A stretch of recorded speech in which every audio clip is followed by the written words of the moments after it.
welcome back for another episode. Today we are doing the recap for my channel.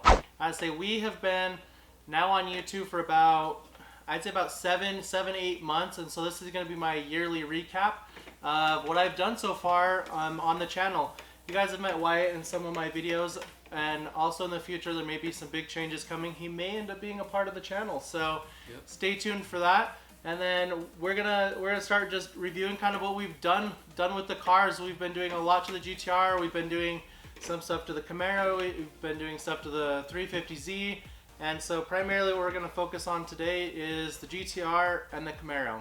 So my very first mod that I did on the GTR was the Got Boost 3-inch intakes. And I will say that I've never had such hard time installing intakes before. It was so difficult trying to get those intakes through that little hole and then shoving a filter in there. I felt like I was going to break something. Now the next mod following along from that was the Cobb Tune. I'd never had a Cobb Tune. I never knew kind of what to do with it, how to download maps. It was all a new experience to me, and I'll tell you, I struggled. It's your very first time. It's not it's not easy trying to download maps to an access port or trying just to learn off of YouTube videos, and so I'll definitely say that was quite the learning curve for somebody that's I've never had a turboed car except for an Eclipse GSX when I was in high school, and they didn't make Cobbs for those. So after the Cobb, I'd have to say my next mod following that one, it would be the downpipe, which was the one that Wyatt helped, and so yeah, as I say, it was definitely a knuckle busting job. yeah, that's for sure. I've got a few scars that are gonna last a little while from that one, so it was pretty entertaining, that's for sure. I will mention that if I wouldn't have bought that 24 extension bar and that sockets, we would probably still be under there to this day trying to get those stupid things off. And then yeah, once we got it off, we heard a few. How do I say? Like, we thought we broke a few of the studs, and we freaked out a couple times. No, God! No, God, please, no! No! And so it's just it's crazy to think that we've already gotten this far with the GTR. Yeah. The next one following that, I mean, with the downpipe, you have to get an exhaust. So I say Wyatt also helped me with the exhaust, and I will tell you that I definitely busted a few knuckles on that one. Yeah, that one was pretty rough too. We had to take off pretty much all the lower pans on the car and just make sure it was cleaned up and good to go. But it turned out really well. Yeah, I would say it changed the GTR as a whole. Like, it's something that I feel like the GTR should come as from the factory. It should be something that Nissan already does. Like, deleting the cats, not so much, but that aggressive sound that you get from the GTR after doing the exhaust, that's something that should have came from the factory from the start, instead of having this little Prius exhaust that just sounded like it was just trying to breathe. So following the next mod, which I thought was going to be a lot more difficult, was the injectors. So I'll let Wyatt tell you about the injectors. Yeah, so the injectors, it's a pretty straightforward job as long as you know what you're, needing to do. So for his car in the last video, it sort of goes over everything, and, you have to pull off just the plastic cover on the engine, pop off the upper plenum on the intake, and disconnect all the hoses and everything from it, all the electrical connectors and stuff. And then after that, you just have to take off the fuel rails, pull the injectors out, and it's really a pretty simple job as long as you're careful. Because the biggest issue when people put in new injectors is they usually nick an O-ring, and then it has fuel leaks, it's never right, it has a hard time getting the tune so it's fueling properly.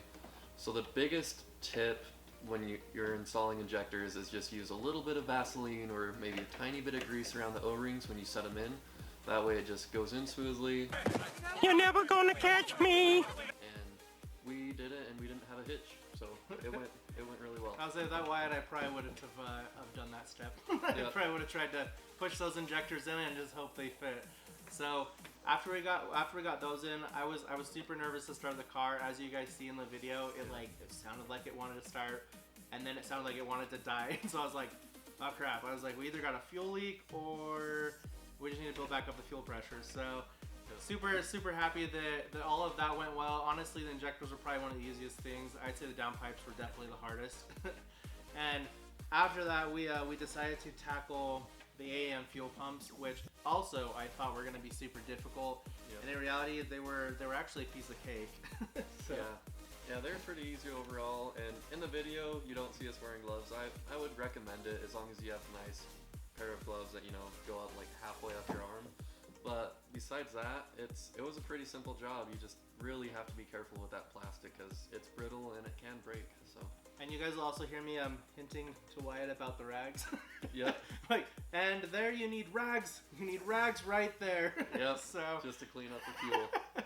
So I'd say definitely check out a lot of the stuff on the channel. We've got plenty of videos for everybody. We got anywhere from the fuel pumps, injectors, downpipes. I mean, you name it. We've pretty much almost done full bolt-ons on this car by ourselves without the use of a shop. On the 24th and 25th of this month, which is September? Yep, September. It's going into BK Industries to get the full dyno tune for FBO. Also having the mail coming, Visconti Flex Fuel Kit, and Wyatt. So how do you feel about putting that one in? I'm really excited for it. The biggest thing is with Flex Fuel is if your tuner can overlay the maps. Because if you don't overlay maps on a Flex Fuel kit, so you can't just swap back and forth without having to drain a tank, then it's a little bit of a pain because, you know, then you have to drain your tank of either 91 or E85 and put the opposite fuel in. But if your tuner is skilled enough and has the programs that he needs to just overlay those maps, then I think Flex Fuel is an amazing thing because then you can, you know, say you have a quarter tank of 91 left, throw E85 in, and then it's just gonna figure out, you know, the composition of the fuel, how much E is in it, and it's gonna adjust the tune to fit that so you get the most power for your money. And as we all know, Boost loves E85, so it's gonna be a screamer after that. One of the things you guys will run into if you do run E85 is, as you see on the fuel pump video, my fuel pump filters, they're pretty dirty. The downside is that Nissan made no way to replace those without buying the whole assembly. So the E85 is known to clog up those filters, and so we're still waiting for the day that somebody actually comes out with a viable option to change that out to make it better. SBD does have a kit that you can buy, and it involves just taking the little back piece off the basket and plugging those into the pump. I'm gonna end up buying that product and trying it out, and so there will be an install on that video. So we'll see how that goes. I mean, worst case scenario, if they don't have a mounting option for that, I'll just end up probably using some of that tie wire on there to secure it. The other thing we're really excited to also announce is we've got a ton of more mods coming out for the GTR, and a lot of mods for Wyatt's car as well. His Camaro. I mean, as you guys see this pretty little thing sitting here. I'll let Wyatt tell you about that one. Yeah, so I was gonna go with a big old triple disc for my Camaro because it's a 2013 Camaro ZL1, and it's a wonderful car. You know, 6-speed manual, has an LSA motor with a good little blower on top, and the stock clutches in those cars, they're good for stock horsepower driving, you know, moderately. They're not good if you beat on the car or if you upgrade it. So I went with the McLeod RXT carbon ceramic clutch, and it's a twin disc. So this clutch is going to hold right around 1,000 to 1,200 horsepower, which for me is going to be plenty for now. We'll see what comes afterwards, but I'm really excited to do it because I'm going to be able to do some hard launches once I get a proper tire on the car.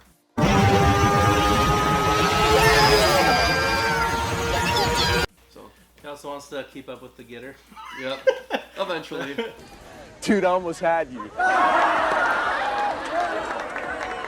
I would say we definitely got a lot of work coming for the Camaro, so stay tuned for those videos. So as far as more bolt-ons and stuff go for the Nissan, which I can definitely tell you guys, I definitely plan on doing my oil cooler. I want to do one of the race oil coolers, so pretty excited for that one. And then I do plan on going full 3-inch intercooler piping all the way through so that I have that piping to be able to run whatever power I want. And those blow-off valves, those stock ones, they gotta go. I need something a lot louder, and I mean, as you hear people say you can run on MAF, you can run on speed density. I'm gonna end up having just to convert to speed density. I was trying to avoid it, but I say it doesn't seem like an avoidable option on the GTR, and so I am gonna have to convert to that to run my blow valves and that 3-inch piping.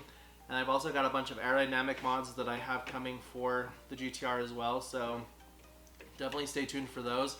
And then, as I say, we haven't even gotten to the suspension yet, so I say there's plenty of more videos to come, so make sure that you guys like and subscribe, and always keep up on those videos to see kind of what we're doing with the build. And yeah, I say, why do you have anything else to say? Not a whole lot, just besides the fact that we've got some 350Z parts over here as well for his buddy's car, and it's gonna be fun. It's gonna be a good year for modding cars and just for upgrading and showing you guys, you know, the viewers, what you need to do to your car to get the most bang for your buck and how to have fun, because that's really what this is about. Yeah. I say one other thing just to add before we hop off here is what really got me into YouTube is I loved watching Donut. I love watching them build the 350Z, and the expensive one and the cheap one. And so I'd say that was something that made me really want to start doing YouTube, is just to see how much fun they had in it. And I will tell you, YouTube is a blast. I enjoyed it a lot. And I say, like Wyatt was mentioning, we have so many mods that are going into the 350Z. I say Hayden bought an oil cooler. As I say, Hayden's got a new thermostat going in. Hayden's got this new thermostatic plate that we've got here. Yeah. So I mean, there's a lot of stuff, and then we've also got cat deletes for him too. So definitely watch for that one. We're excited to see how much that changes it. And basically every part that comes off of the GTR bolts almost directly up to his 350Z. So we're basically going to be building a mini GTR. So make sure that you guys stay tuned for that. Anything else, Mr. Wyatt? I think we're good, man. All right, guys. Well, go ahead and like and subscribe. Stay tuned, and don't forget to keep watching.